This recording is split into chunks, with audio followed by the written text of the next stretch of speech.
नौवां पाठ। एक खिलाड़ी की कुछ यादें। पृष्ठ संख्या 60 से 64 तक। अब सुनते हैं पाठ एक खिलाड़ी की कुछ यादें। 60 साल की बात करने से पहले मैं कुछ साल और पीछे जाना चाहता हूँ। लाहौर को याद करना चाहता हूँ, जब मैं बैडमिंटन चैंपियन था। स्कूल ग्राउंड में एक दिन ध्यानचंद को हॉकी खेलते देखा। उसके बाद मैं हॉकी का ही हो गया। यह बताता है कि बड़े खिलाड़ी को देखना आप पर कितना असर डालता है। 1948 ओलंपिक से पहले हालात बहुत खराब थे। हमें भी लाहौर से भागना पड़ा था। किसी तरह बंबई या मुंबई में कैंप लगा। सब कुछ बिखरा हुआ था। हमारी टीम में कोई घर ऐसा नहीं था जहां कोई ट्रेजेडी ना हुई हो। दिमाग खेल से ज्यादा भारत पाकिस्तान के अलगाव और ट्रेजेडी पर था। हम लंदन पहुंचे। वहां भी विश्व युद्ध के बाद के हालात थे। शहर संभल नहीं पाया था। बिल्डिंग में गोलियों के निशान दिखाई देते थे। ओलंपिक ड्रॉ निकला।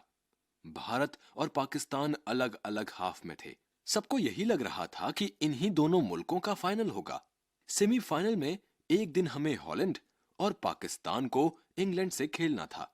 वेम्बली स्टेडियम था जहां आमतौर पर फुटबॉल होता था। बारिश के बीच हम बड़ी मुश्किल से हॉलैंड को 2-1 से हरा पाए। इंग्लैंड ने पाकिस्तान को हरा दिया। अब इंग्लैंड से फाइनल था। क्वीन मौजूद थी।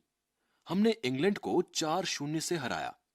हमारी टीम में कोई ऐसा नहीं था जिसकी आंख में आंसू ना हो। उसी मुल्क में आकर हम जीते थे जिसने हम पर राज किया। उसी के घर में हराया था। पहली बार विश्व स्तर पर कहीं जनगण मन बजा। हमें गर्व है कि यह इंग्लैंड में हुआ। इससे बड़ा लम्हा नहीं हो सकता। सारे दुख दर्द भूल गए थे। आजाद भारत ने पहली बार दुनिया को दिखाया था कि वह क्या कर सकता है। मुझे अफसोस है कि उसके बाद हॉकी का स्तर गिरा है। गिरावट सिर्फ हॉकी में ही नहीं, कई खेलों में है। कुल मिलाकर टीम और गेम की हालत खराब हुई है। व्यक्तिगत खेलों में जरूर सफलताएं मिली हैं। विश्वनाथन आनंद हैं, सानिया मिर्जा हैं, लेकिन उन्हें ऊपर लाने में कोई सिस्टम काम नहीं आया। यह उनकी अपनी मेहनत और परिवार के सपोर्ट का नतीजा है। मैं यही कहना चाहता हूं कि सिस्टम गड़बड़ है। इसे ठीक करना पड़ेगा। बेसिक सुविधाएं देनी ही पड़ेंगी। जैसे आपको हॉकी खेलने के लिए सिंथेटिक टर्फ जरूर चाहिए, लेकिन हमारे मुल्क में कितने हैं? अंग्रेजों के समय में एक बात अच्छी थी कि हर स्कूल में खेल बहुत जरूरी था। तब खेलना उतना ही जरूरी था जितना पढ़ना। लेकिन यह बदला। खेल खास जगह नहीं पा सका।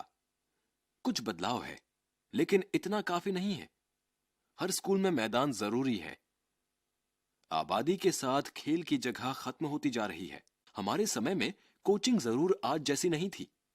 सीनियर खिलाड़ी एक तरह से कोच होते थे, लेकिन जरूरत से ज्यादा कोचिंग और तकनीक के इस्तेमाल का क्या वाकई हमें फायदा हुआ है? मेरा मतलब यह है कि खिलाड़ियों में जज्बा जरूरी है। शूटिंग में भारत ने तरक्की की है। क्रिकेट में कुछ सफलताएं मिली हैं, लेकिन 60 साल में हम हॉकी सहित उन खेलों में पिछड़े हैं जिनमें सबसे आगे थे।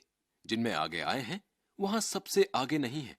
देश के बेहतरीन हॉकी खिलाड़ियों में एक श्री केशव दत्त 1948 और 1952 की स्वर्ण विजेता ओलंपिक टीम का हिस्सा थे। इस समय वह कोलकाता में रहते हैं। लेखक केशव दत्त। अभ्यास। शब्दार्थ। असर अर्थात प्रभाव। हालात अर्थात स्थिति। ट्रेजेडी अर्थात दुखांत घटना। लम्हा अर्थात क्षण या पल। सिस्टम अर्थात व्यवस्था। कोचिंग अर्थात प्रशिक्षण या शिक्षण देना। जज्बा अर्थात भाव या जोश।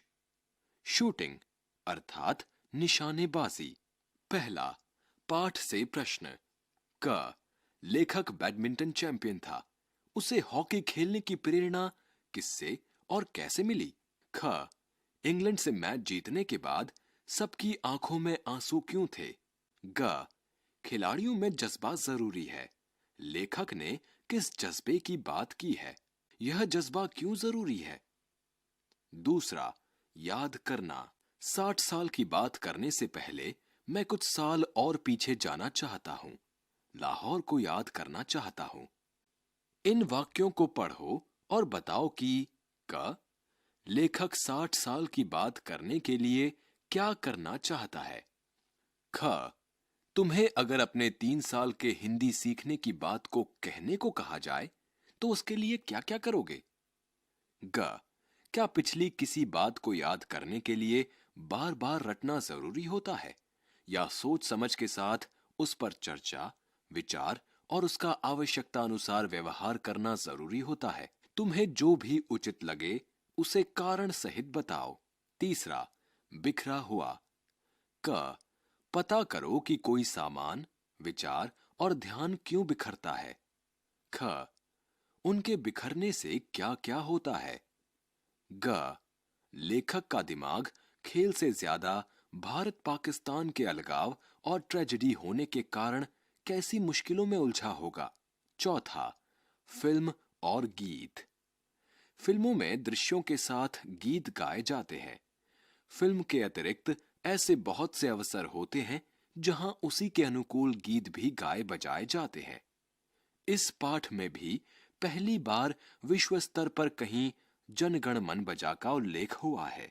तुम फिल्मों के कुछ मशहूर गीतों के बोलों की सूची बनाओ जो फिल्मों में दृश्यों के साथ तो गाए ही गए हों, जिन्हें विशेष अवसरों पर भी गाया बजाया जाता हो। पांचवा, खेल कूद। यहाँ कुछ खेलों के नाम दिए गए हैं। इन्हें खेलने के लिए किन किन चीजों की जरूरत होती है उसकी सूची बनाओ। क हॉकी। ख क्रिकेट। ग लॉन टेनिस। घ तैराकी। ङ तीरंदाजी। च कबड्डी।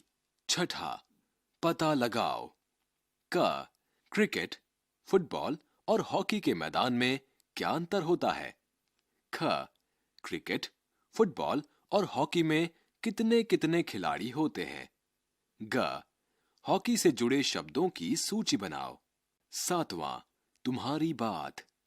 क तुम्हें कौन सा खेल पसंद है।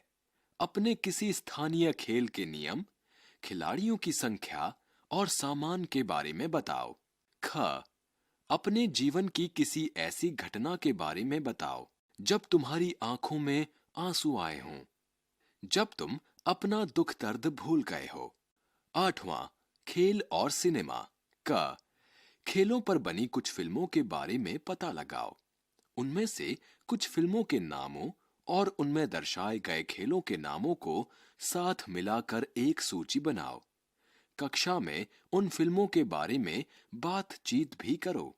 नौवां, जगह जगह के खेल। कुछ खेल कुछ खास जगहों में ही खेले जा सकते हैं और कुछ खेल प्रचलन के कारण कुछ खास लोगों द्वारा ही खास स्थानों पर खेले जाते हैं।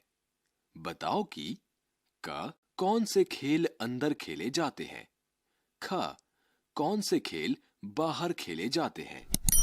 ग कौन से खेल अकेले खेले जाते हैं।